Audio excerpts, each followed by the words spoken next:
Në Kosovë vazhdojnë festimet me rastin e 5 vjetorit të shpalljes së pavarësisë së saj. Më 17 shkurt, Kosova shënon për vjetorin e shtetit të ri që lindi 9 vjet pas përfundimit të luftës me ndërhyrjen e forcave të NATO-s. Në një ceremoni që përkoi edhe me 43 vjetorin e themelimit të Universitetit të Prishtinës, kryeministri Thaçi u shpreh se 5 vjet më parë, Kosova realizoi synimin e saj shekullor.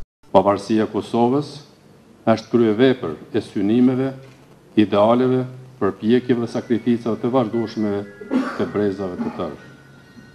Me 17 shkurt 2008, Kosova arriti atributin më të lartë të organizimit politik, krijimin e shtetit të pavarur dhe sovran. Kosova institucionalizoi organizimin më të lartë shoqëror, shtetësinë e saj.